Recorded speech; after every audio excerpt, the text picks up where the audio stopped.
Good morning. Welcome to Motherhood Life. I'm Julie. This is Reading Through the Bible in a Year. This year we're reading through the Chronological Bible. We are currently in the book of Joshua. We're going to be reading Joshua 9 to Joshua 12:24. So grab your beverages, whatever it is that gets you going for the day. I have mine in my mug of the hour, Deep Creek Lake. This is in Garrett County, Maryland. Beautiful, beautiful place. We got a cabin there when we went on vacation. It was super nice. We went hiking. We didn't do anything in the water. Hopefully, we'll get to go back there and do some kayaking or canoeing or something in the water, along with more hiking. There's so much to do. There's so much of a huge area to do it in. This is the lake here. I think it looks like a stick man. Stick man. Yeah, and I don't have any coffee in there because I drank mine this morning. This is the mug of the hour, Deep Creek Lake. So we, like I said, are in Joshua. We're doing the general conquest of Canaan today. All right, so it begins with a commentary. The initial invasion successfully completed. The Israelites will now engage in two sweeping campaigns, first against an alliance of southern kings, then against a confederation of kings in the north. In battle against the Amorites in the south, Israel receives miraculous support from God. God not only causes hailstones to fall on enemy forces, but upon Joshua's request, God also miraculously prolongs the day so that the fleeing enemy may be pursued. Wow. In commemoration of the sun's standing still, a song is quoted from the Book of the Righteous, which is a collection of odes to Jewish heroes. The record seems to indicate that the conquest of Canaan is complete following these two campaigns. Yet at this point, the Israelites will have achieved only a general conquest, with much fighting still to come under leaders to follow Joshua. Even now, the cost in Canaanite lives is shocking, and once again a moral issue is raised, particularly because the Israelites themselves are the invaders. Though it affords little comfort to the modern mind, it must be remembered that extermination of defeated enemies is expected of victorious armies at this time. Okay, so let's remember that. Um, the extermination of defeated enemies is expected of victorious armies at this time. The record further hints that God is using the Israelites as his instrument in punishing the pagan Canaanites for their continual wickedness. Some of this wickedness is seen when the men of Gibeon trick Joshua into making a forbidden covenant with them and thus play upon Joshua's failure to consult God in the matter.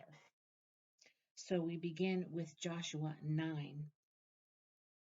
Now, when all the kings west of the Jordan heard about these things, those in the hill country, in the western foothills, and along the entire coast of the Great Sea, as far as Lebanon, the kings of the Hittites, Amorites, Canaanites, Perizzites, Hivites, and Jebusites, they came together to make war against Joshua and Israel. However, when the people of Gibeon heard what Joseph had done in Jericho and Ai, they resorted to a ruse. They went as a delegation whose donkeys were loaded with worn-out sacks and old wineskins cracked and mended. The men put worn and patched sandals on their feet and wore old clothes. All the bread of their food supply was dry and moldy. Then they went to Joshua in the camp at Gilgal and said to him and the men of Israel, "We have come from a distant country. Make a treaty with us." The men of Israel said to the Hivites, "But perhaps you live near us. How then can we make a treaty with you?" "We are your servants," they said to Joshua. But Joshua asked, "Who are you, and where do you come from?" They answered, "Your servants have come from a very distant country because of the fame of the Lord your God. For we have heard reports of him, all that he did in Egypt, and all that he did to the two kings of the Amorites east of the Jordan, Sihon king of Heshbon and Og king of Bashan, who reigned in Ashtaroth. And our elders and all those living in our country said to us, 'Take provisions for your journey, go and meet them and say to them, "We are your servants, make a treaty with us." This bread of ours was warm when we packed it at home on the day we left to come to you, but now see how dry and moldy it is, and these wineskins that we filled were new, but see how cracked they are, and our clothes and sandals are worn out by the very long journey. The men of Israel sampled their provisions, but did not inquire of the Lord. Then Joshua made a treaty of peace with them to let them live, and the leaders of the assembly ratified it by oath.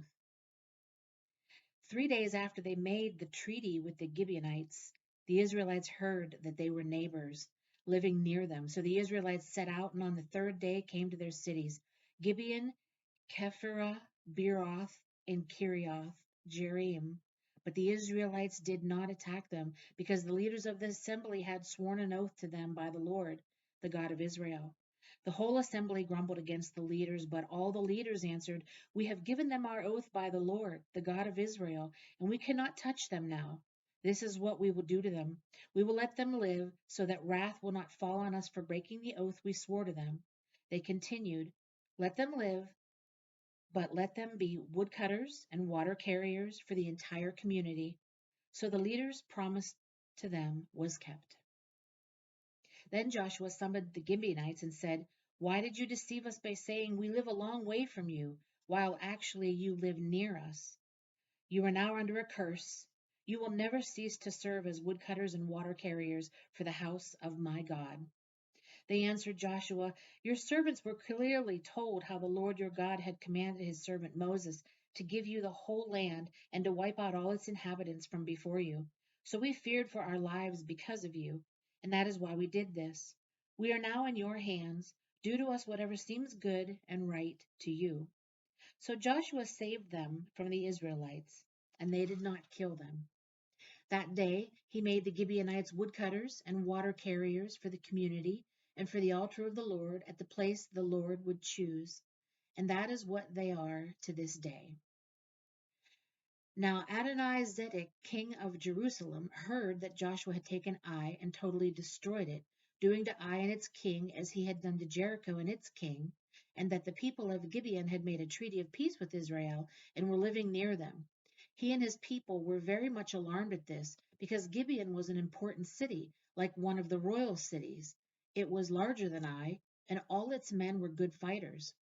So Adoni-Zedek, king of Jerusalem, appealed to Hoham, king of Hebron, Pirham, king of Jarmuth, Japhia, king of Lachish, and Debir, king of Eglon. "Come up and help me attack Gibeon," he said, "because it has made peace with Joshua and the Israelites." Then the 5 kings of the Amorites, the kings of Jerusalem, Hebron, Jarmuth, Lachish, and Eglon, joined forces. They moved up with all their troops and took up positions against Gibeon and attacked it. The Gibeonites then sent word to Joshua in the camp at Gilgal, "Do not abandon your servants. Come up to us quickly and save us. Help us, because all the Amorite kings from the hill country have joined forces against us." So Joshua marched up from Gilgal with his entire army, including all the best fighting men. The Lord said to Joshua, "Do not be afraid of them. I have given them into your hand. Not one of them will be able to withstand you." After an all-night march from Gilgal, Joshua took them by surprise. The Lord threw them into confusion before Israel, who defeated them in a great victory at Gibeon. Israel pursued them along the road going up to Beth Horon and cut them down all the way to Azekah and Makkedah. As they fled before Israel on the road down from Beth Horon to Azekah, the Lord hurled large hailstones down on them from the sky, and more of them died from the hailstones than were killed by the swords of the Israelites. On the day the Lord gave the Amorites over to Israel, Joshua said to the Lord in the presence of Israel, "O sun, stand still over Gibeon, O moon, over the valley of Ajalon." So the sun stood still and the moon stopped, till the nation avenged itself on its enemies, as it is written in the book of Jashar. The sun stopped in the middle of the sky and delayed going down about a full day. There has never been a day like it before or since, a day when the Lord listened to a man. Surely the Lord was fighting for Israel. Don't you just love the book of Joshua? I love reading the book of Joshua. Then Joshua returned with all Israel to the camp at Gilgal. Now the 5 kings had fled and hidden in the cave at Makkedah.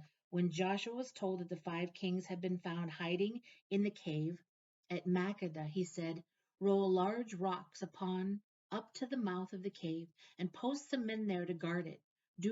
But don't stop. Pursue your enemies, attack them from the rear, and don't let them reach their cities, for the Lord your God has given them into your hand." So Joshua and the Israelites destroyed them completely, almost to a man. But the few who were left reached their fortified cities. The whole army then returned safely to Joshua in the camp at Makkedah, and no one uttered a word against the Israelites. Joshua said, "Open the mouth of the cave and bring those 5 kings out to me." So they brought the 5 kings out of the cave, the kings of Jerusalem, Hebron, Jarmuth, Lachish, and Eglon. When they had brought these kings to Joshua, he summoned all the men of Israel and said to the army commanders who had come with him, "Come here and put your feet on the necks of these kings." So they came forward and placed their feet on their necks. Joshua said to them, "Do not be afraid, do not be discouraged, be strong and courageous. This is what the Lord will do to all the enemies you are going to fight." Then Joshua struck and killed the kings and hung them on 5 trees, and they were left hanging on the trees until evening. At sunset, Joshua gave the order, and they took them down from the trees and threw them into the cave where they had been hiding. At the mouth of the cave they placed large rocks, which are there to this day. That day Joshua took Makkedah. He put the city and its king to the sword, and totally destroyed everyone in it. He left no survivors. And he did to the king of Makkedah as he had done to the king of Jericho. Then Joshua and all Israel with him moved on from Makkedah to Libnah and attacked it. The Lord also gave that city and its king into Israel's hand. The city and everyone in it Joshua put to the sword. He left no survivors there, and he did to its king as he had done to the king of Jericho. Then Joshua and all Israel with him moved on from Libnah to Lachish, and took up positions against it and attacked it. The Lord handed Lachish over to Israel, and Joshua took it on the 2nd day. The city and everyone in it he put to the sword, just as he had done to Libnah. Meanwhile, Horam, king of Gezer, had come up to help Lachish, but Joshua defeated him and his army until no survivors were left. Then Joshua and all Israel with him moved on from Lachish to Eglon. They took up positions against it and attacked it. They captured it that same day and put it to the sword and totally destroyed everyone in it, just as they had done to Lachish. Then Joshua and all Israel with him went up from Eglon to Hebron and attacked it. They took the city and put it to the sword, together with its king, its villages, and everyone in it. They left no survivors. Just as at Eglon, they totally destroyed it and everyone in it. Then Joshua and all Israel with him turned around and attacked Debir. They took the city, its king, and its villages, and put them to the sword. Everyone in it they totally destroyed. They left no survivors. They did to Debir and its king as they had done to Libnah and its king, and to Hebron. So Joshua subdued the whole region, including the hill country, the Negev, the western foothills, and the mountain slopes, together with all their kings. He left no survivors. He totally destroyed all who breathed, just as the Lord, the God of Israel, had commanded. Joshua subdued them from Kadesh Barnea to Gaza, and from the whole region of Goshen to Gibeon. All these kings and their lands Joshua conquered in one campaign, because the Lord, the God of Israel, fought for Israel. Then Joshua returned with all Israel to the camp at Gilgal. When Jabin, king of Hazor, heard of this, he sent word to Jobab, king of Madon, to the kings of Shimron and Akshaph, and to the northern kings who were in the mountains, in the Arabah south of Kinnereth, in the western foothills, and in Naphoth Dor on the west. to the Canaanites in the east and west, to the Amorites, Hittites, Perizzites, and Jebusites in the hill country, and to the Hivites below Hermon in the region of Mizpah. They came out with all their troops and a large number of horses and chariots, a huge army as numerous as the sand on the seashore. All these kings joined forces and made camp together at the waters of Merom to fight against Israel. The Lord said to Joshua, "Do not be afraid of them, because by this time tomorrow I will hand all of them over to Israel, slain. You are to hamstring their horses and burn their chariots." So Joshua and his whole army came against them suddenly at the waters of Merom and attacked them, and the Lord gave them into the hand of Israel. They defeated them and pursued them all the way to Greater Sidon, to Misrephoth Maim, and to the valley of Mizpah on the east, until no survivors were left. Joshua did to them as the Lord had directed. He hamstrung their horses and burned their chariots. At that time Joshua turned back and captured Hazor and put its king to the sword. Hazor had been the head of all these kingdoms. Everyone in it they put to the sword. They totally destroyed them, not sparing anything that breathed, and he burned up Hazor itself. Joshua took all these royal cities and their kings and put them to the sword. He totally destroyed them, as Moses, the servant of the Lord, had commanded. Yet Israel did not burn any of the cities built on their mounds, except Hazor, which Joshua burned. The Israelites carried off for themselves all the plunder and livestock of these cities, but all the people they put to the sword until they completely destroyed them, not sparing anyone that breathed. As the Lord commanded his servant Moses, so Moses commanded Joshua, and Joshua did it. He left nothing undone of all that the Lord commanded Moses. So Joshua took this entire land, the hill country, all the Negev, the whole region of Goshen, the western foothills, the Arabah, and the mountains of Israel with their foothills, from Mount Halak, which rises towards Seir, to Baal Gad in the valley of Lebanon below Mount Hermon. He captured all their kings and struck them down, putting them to death. Joshua waged war against all these kings for a long time, except for the Hivites living in Gibeon. Not one city made a treaty of peace with the Israelites, who took them all in battle. For it was the Lord himself who hardened their hearts to wage war against Israel, so that he might destroy them totally, exterminating them without mercy, as the Lord had commanded Moses. At that time Joshua went and destroyed the Anakites from the hill country, from Hebron, Debir, and Ab, from all the hill country of Judah, and from all the hill country of Israel. Joshua totally destroyed them and their towns. No Anakites were left in Israelite territory. Only in Gaza, Gath, and Ashdod did any survive. So Joshua took the entire land, just as the Lord had directed Moses, and he gave it as an inheritance to Israel according to their tribal divisions. Then the land had rest from war. These are the kings of the land whom the Israelites had defeated, and whose territory they took over east of the Jordan, from the Arnon Gorge to Mount Hermon, including all the eastern side of Arabah. Sihon, king of the Amorites, who reigned in Heshbon. He ruled from Aroer to the rim of the Arnon Gorge, from the middle of the gorge, to the Jabbok River, which is the border of the Ammonites. This included half of Gilead. He also ruled over the eastern Arabah from the Sea of Kinnereth to the Sea of Arabah, the Salt Sea, to Beth Jeshimoth, and then southward below the slopes of Pisgah. And the territory of Og, king of Bashan, one of the last of the Rephaites, who reigned in Ashtaroth and Edrei. He ruled over Mount Hermon, Salakah, all of Bashan to the border of the people of Geshur and Makkah, and half of Gilead to the border of Sihon, king of Heshbon. Moses, the servant of the Lord, and the Israelites conquered them, and Moses, the servant of the Lord, gave their land to the Reubenites, the Gadites, and the half-tribe of Manasseh to be their possession.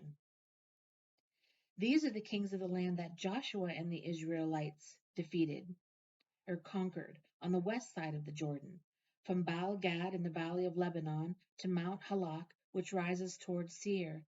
Their lands Joshua gave as an inheritance to the tribes of Israel according to their tribal divisions: the hill country, the western foothills, the Arabah, the mountain slopes, the desert and the Negev, the lands of the Hittites, Amorites, Canaanites, Perizzites, Hivites, and Jebusites. The king of Jericho, 1. The king of Ai near Bethel, 1. The king of Jerusalem, 1. The king of Hebron, 1. The king of Jarmuth, 1. The king of Lachish, 1. The king of Eglon, 1. The king of Gezer, 1. The king of Debir, 1. The king of Geder, 1. The king of Hormah, 1. The king of Arad, 1. The king of Libnah, 1. The king of Adullam, 1. The king of Makkedah, 1. The king of Bethel, 1. The king of Tappuah, 1. The king of Hepher, 1. The king of Aphek, 1.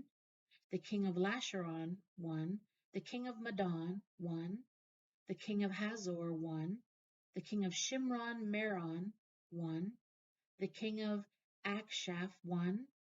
The king of Tanach, 1. The king of Megiddo, 1. The king of Kadesh, 1.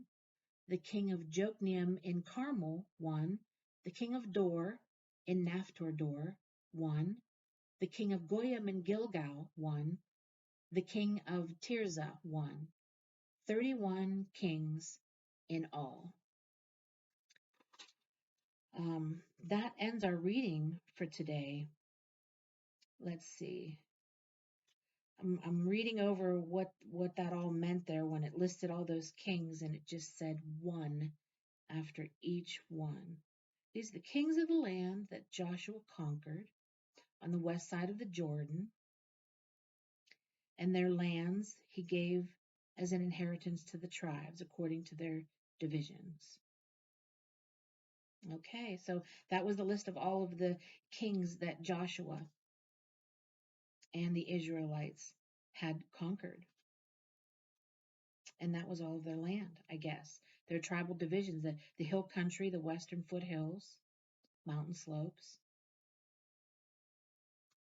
Okay, so that ends our reading for the Word of God for today.